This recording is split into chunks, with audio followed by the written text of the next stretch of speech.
people, it's your girl Adeola. A lot has happened since we went on a break. But first of all, Oga Buhari, exactly what is going on? Honestly, it's like the man is not even in tune with the masses at all. My Oga, you're welcome to this program. It's like you're just doing your own thing. How long do we have to shout that people are hungry? Christmas this time around was not like it used to be, Mr. President. You seem to be forgetting that 2019 will soon be here, very soon. How can people not be paid their hard-earned salaries for a whole year? And the Senate is busy buying 4.7 billion naira exotic cars for the Senate President Bukola Saraki and some other executive senators. Wallahi talai, that is not correct, Mr. President. People cannot afford to kill chicken, common chicken for Christmas. And we see millions of dollars being spent at your daughter's wedding. How do you think that people felt? And congratulations, Jerry, Zara, you know, too. How do you think people felt? I'm just saying that you seem to be insensitive to the plight of the masses. Even those of us that are living abroad, we are feeling it. We are feeling it like crazy. Even Koledowa is feeling it. Shut up. I'm already speaking for you. Let me talk. You know, we cannot close our eyes when our relatives are hungry. I mean, I've been telling you guys that we work daytime, nighttime, part-time, and overtime. Now we have to add extra time on top of everything before we can pay our monthly bills and help our people at home. And Mr. President, do you know how many Nigerian students abroad have dropped out of school in the last 1 year? You know that $1 is now how much? Like 417 naira. No, so how can any parent pay the school fees of their children abroad? Don't beg me. I say don't beg me. On top of that, you banned land importation of cars. When you did not provide alternatives. As you guys know, most people are no longer able to import cars from the US because by the time you convert your naira to dollar, it becomes chicken change. You know, so 1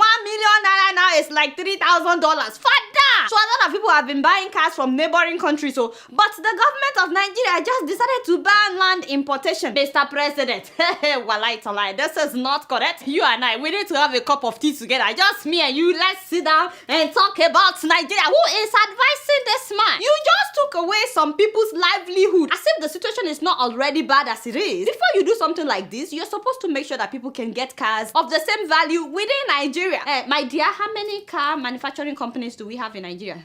Innocent Motors.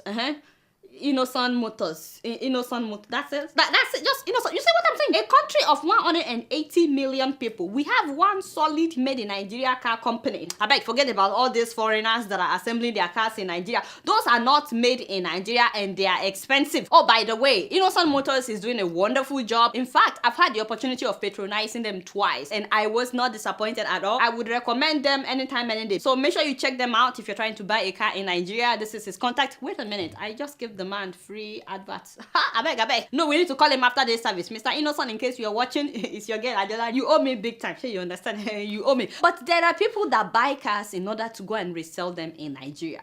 And all those people just lost their livelihood. How do you ban land importation of cars when you're yet to develop our automobile industry? We need to, as a government, identify people who are talented that could lead them into transportation design. There are many youth in Nigeria who have similar talents and can really take it as far and even further than I have. Thank you, my father. God bless you. A wonderful man. Very, very inspiring. For those that may not know, this is Mr. Jelani Aliyu from Sokoto, Nigeria, a top auto designer at General Motors here in America. Him and his team designed Chevrolet Volt and they also designed Bumblebee. That is the car that they featured in that movie, Transformer. The movie that made billions of dollars. Imagine the sure-footedness of a rhinoceros. That is where I take my inspiration. I design my cars to be aggressive, unique, and distinctive. Very inspiring man. If you sit down with him for 10 minutes, you will be inspired. The man told me that instead of us assembling cars in Nigeria, Nigeria has the resources and the brain power to make cars from scratch and even design our own cars based on our geographical features. Not just to assemble vehicles, but to create them,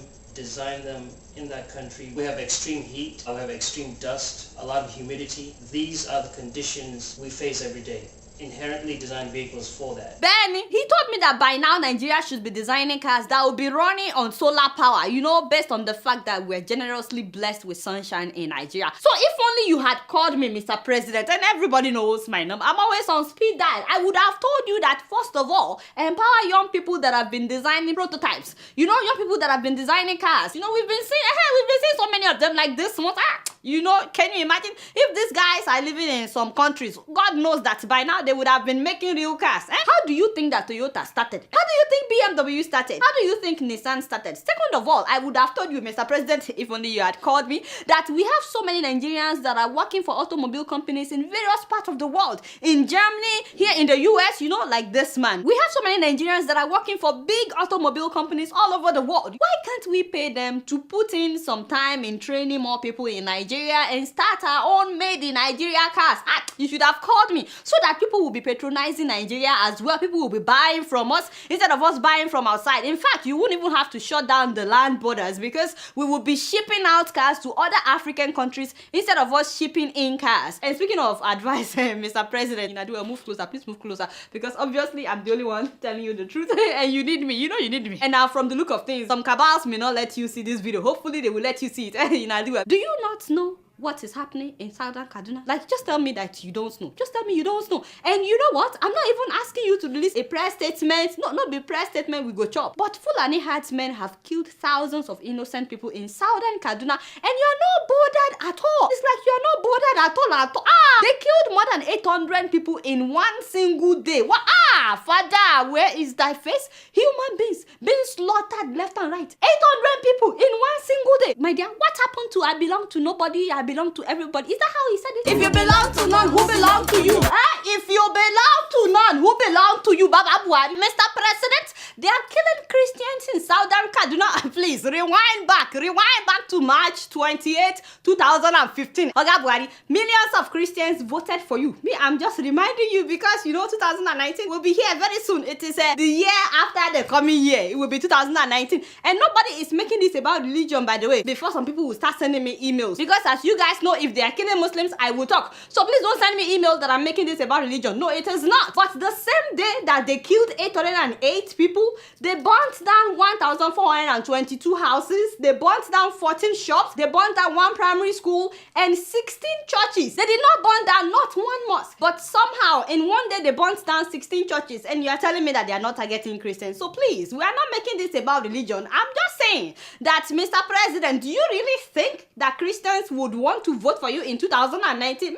I'm just saying, you know, when they've been shouting all this while and you are turning blind eye. And the worst part of it is that you are a Fulani man, Mr. President. You are a Fulani and the killers are Fulani herdsmen. How do you want us to believe that truly you belong to nobody? And it doesn't even matter whether it's a Christian or a Muslim or an atheist. One Nigerian life is too much to lose. This is very serious because the other time when militants were bombing pipelines, you did not waste time, Mr. President, to send battalions to go and get them under control. Those ones were bombing pipelines. They were not killing people. These Fulanis are killing human beings. Unless you're trying to tell us that the economy of Nigeria, you know, the oil is more important to you than the Nigerian people. Sure, you understand? I said don't beg me. Yes, I know that he eventually deployed the army to Kaduna, but what took him so long? Honestly, I'm really tired of all this politics that we are playing in Nigeria while people are dying. I look forward to the time when Nigeria will have a president that, regardless of your religion or where you're from or where you live, everybody will feel safe and feel included and treated well.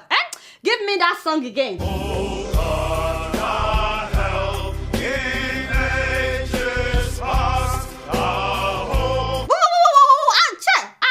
I beg. Hey, full stop right there. What is this? You see? Is it not because of people like this that we are where we are right now in Nigeria? Why are you playing me Obasanjo and I beg. Mind yourself. Now they are singing gospel song. Are you kidding me? These people had the opportunity to make Nigeria great. They did not. Now they are singing hymns. What does that mean? If you want to do something good, maybe now that you are old, you feel like you failed Nigeria. There are so many things you can do apart from singing hymns. You can also have foundations. You can sponsor Nigerian students through school. You can sponsor international students that are stranded. I beg. Don't get me upset. Is that the song that I asked you to play? Say Baba, you see the Moving on to Ethiopia. As you guys know, the government has declared a state of emergency since October of last year, October 9th. This is January, and they said that the state of emergency would last for 6 months. Can you believe that more than 11,000 people were arrested for protesting when they declared the state of emergency? In fact, soldiers were going from door to door harassing people. And they are detaining these people at military camps. I'm sure that by now you know that there's no freedom of protesting or saying anything bad against the government. By the way, the Ethiopian government has been saying that the state of emergency has helped them to bring bring stability and order. Please don't be fooled by that. Please don't be fooled by that statement. It's a lie. What they are doing now is making sure that the government controls everything. In fact, they said that they would release 9,800 prisoners, but that is after those prisoners received training on how to behave. Isn't there a name for that? That's what we call fascism, right? It's an extreme form of dictatorship where the government wants to reorient people and change the way they think. And then they will talk about nationalism and tell people that the state is more important than they, the citizens. This is what was used in Germany during Hitler's time, and it's also what's being practiced now in North Korea. You see what the ruling party is trying to turn Ethiopia into? So far, they've released 4,000 people with a strong warning that they must be civilized when they protest, or else they will pay a price. Meanwhile, they said that 2,449 people would not be released, but they will be arraigned in court. I wonder why. Last month, hundreds of high school students tried to protest. They were meant to celebrate Ethiopia's Nations and Nationalities Day, but their gathering was quickly stopped and many of them were arrested. These are secondary school students, high school students. Meanwhile, they continue to arrest prominent opposition leaders for speaking out against the forceful land grabbing that is still going on and against corruption in government and lack of services such as running water and electricity and good roads. Imagine people complaining about electricity and they are arresting them. At least 22 leaders of the Oromo Federalist Congress have been arrested, charging them with terrorism. Just imagine, they charge them as terrorists for speaking against the government. Merera Gudina is just one of those that was arrested. He was actually arrested upon his return to Ethiopia after meeting with members of the Ethiopian parliament in Brussels. I'm telling you, it's messed up.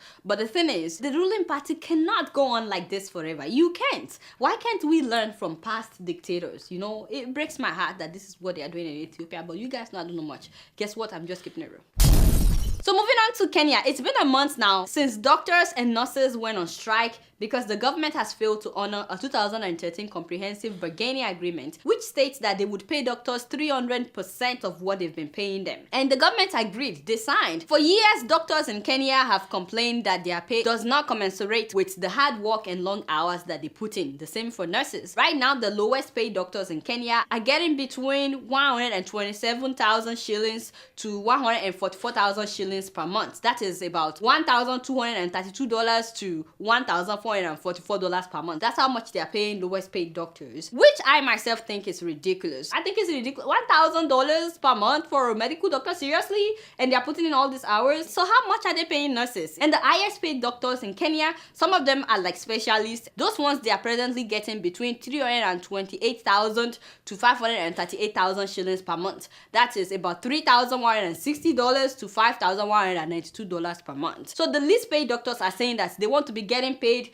at least $3,000. They said they want between $3,138 to $3,300. And the highest paid doctors are saying that they want at least $8,000. They want between $8,000 to $9,000 per month. But what I don't understand is that the government has agreed to this increase in pay, but for more than 3 years now, they've refused to honor the agreement. Why? Instead, the government brought in military doctors. Look at that. Is that fair? Meanwhile, so many people have died due to the strike. Imagine pregnant women in labor with no doctors. And in fact, some private hospitals also joined in the strike. Not only that, I saw a video last month where patients with mental illness escaped from their facility because medical workers were on strike.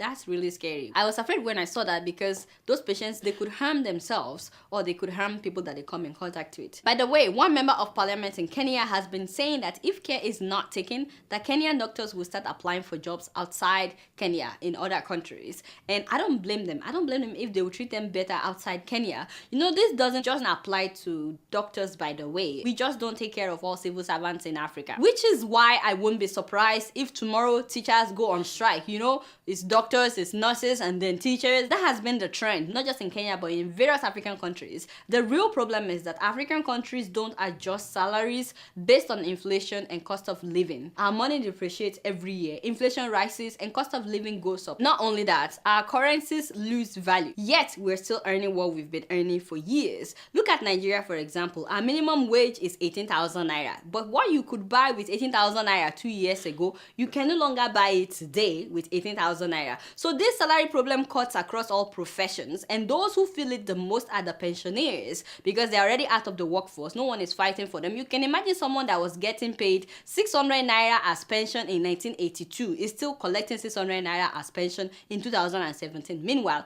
what you will buy with 600 naira at that time, you can no longer buy it with 600 naira today. Forward-thinking countries normally adjust their minimum wage and pension based on the cost of living and inflation. You know, we need to start doing the same thing in Africa. If not, people will continue to protest and strike once the salary can no longer cover their living expenses. And it's not even that people change their lifestyles. It's just that the money is no longer of the same value like it used to be. You guys know I don't know much. Guess what? I'm just keeping it real.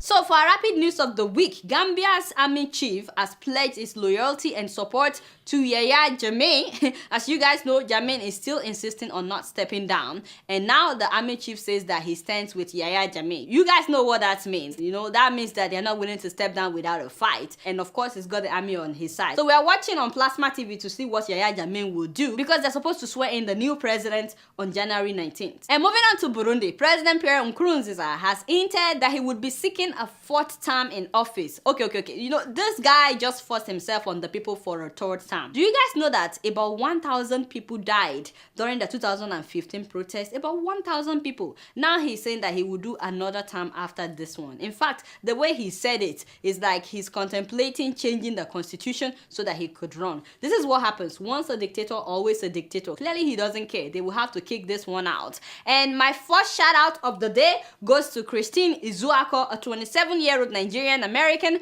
who recently finished her PhD program while working full-time and traveling the world. Literally, this lady was traveling the world. You know, she's the vice president of Gen Trend at United Airlines. By the way, you need to call her after the service. Maybe she can get us some free airline tickets. Anyway, so she was doing her PhD while working full-time, and she said that she was the youngest student in her class and the first black woman at her school to complete a PhD in security engineering at the University of Colorado in Colorado Springs. So kudos to you, Christine. We're very proud of you. And my second shout out of the day goes to my sister from Somalia, a 34-year-old Ian Omar, who made history as the first Somali American to be sworn in as a lawmaker in the US. Omar came to the US as a refugee. Just imagine that she came as a refugee, but she became a citizen and worked her way up to become a lawmaker in Minnesota. Let these women inspire you today that anything is possible. Congratulations to both of them. We're very proud of you. You guys know I don't know much. Guess what? I'm just keeping it real.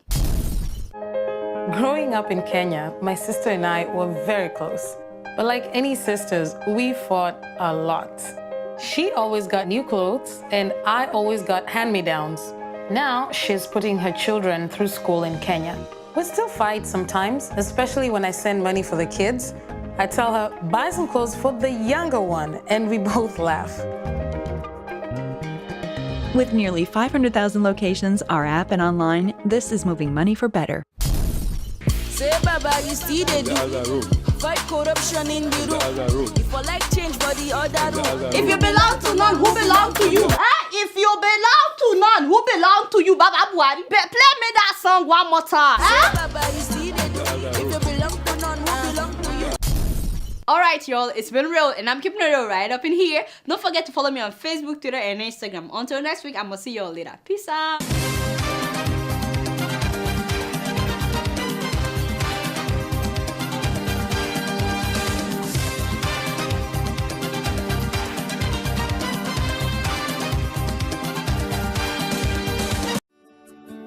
Welcome to Forstview Luxury Hotel. At Forstview Luxury Hotel, we offer excellent service. Our rooms have all the necessary facilities to make your stay comfortable and memorable. You will also have access to internet service, breakfast, 24-hour power supply, full air condition, free international calls, free tire pumping service, and free car battery charge. So what are you waiting for? Quickly visit Forstview Luxury Hotel. We are located at number 1 Adeola Mishile off Raji Rasaki Road, First Estate, Amuwo, Odofin Festac, Lagos. For more information or reservation, please call us on 08075787135 or 08099900601. You can also take advantage of our online ongoing promo at www.forceviewhotel.com to make your reservation and payment for your favorite room, which attracts a discount rate. Please note, rooms are reserved based on first come, first serve. Forstview Luxury Hotel. Experience the home of comfort. They come.